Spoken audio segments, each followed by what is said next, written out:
नागरिक आहेत. एकंदर ही प्रक्रिया कशी झाली, म्हणजे ह्या सगळ्यांचा सहभाग याच्यामध्ये कशा कशा पद्धतीने होत गेला जरा सांगा.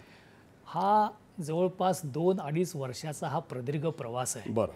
याच्यामध्ये खूप मोठ्या प्रमाणामध्ये आम्हाला आव्हानं पण आली होती, पण आम्ही सर्वांनी हे बरोबर आव्हान पेलली आणि आम्ही ते यशस्वी होऊ शकलो. अगदी.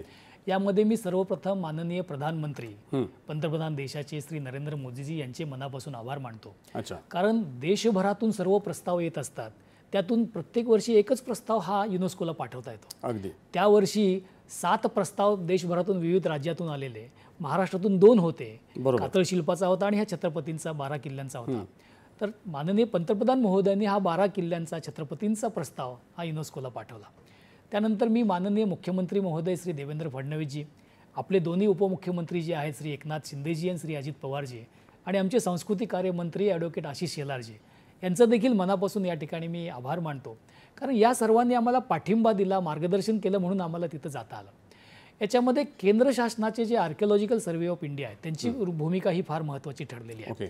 कारण 12 किल्ल्यापैकी 8 किल्ले हे ASIच्या अधीन असतात आणि 4 किल्ले जे आहेत ते राज्याच्या पुरातत्व विभागामध्ये आहेत. आमचे पुरातत्व विभागाचे डॉक्टर तेजस गर्गे आहे, हेमंत दळवी आहे, यांनी याच्यामध्ये खूप चांगलं काम याच्यामध्ये केलेलं आहे आणि सर्वच अधिकाऱ्यांनी केलेलं आहे. मिनिस्ट्री ऑफ कल्चर आहे, मिनिस्ट्री ऑफ एक्सटर्नल अफेअर्स जे आहे, या सर्वांच्या सोबत आम्हाला याच्यामध्ये काम करावं लागलं.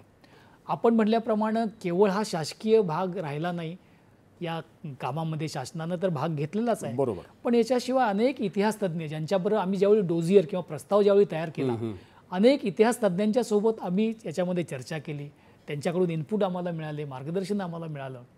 अनेक संघटना ज्या आहेत त्याच्यामध्ये मी विशेषतः जी अखिल महाराष्ट्र गिर्यारोहण महासंघ जो आहे त्यांचं मी आभार मानतो.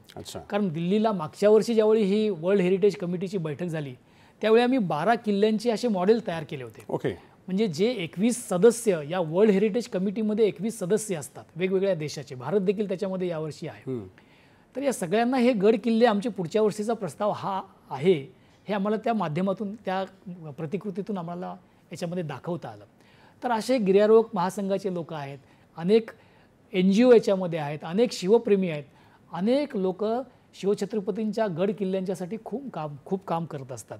या ठिकाणी मी श्री पाटणकर म्हणून पुण्याचे जे आहेत, हे तर स्वतः इंजिनियर आहेत, अमेरिकेला होते, ते स्वतः इथं येतात, दर शनिवारी रविवारी ते गड किल्ल्यावर जात असतात आणि स्वच्छता ते राखत असतात. असे वैयक्तिक लोक अनेक उदाहरणं आपल्याला देता येतील.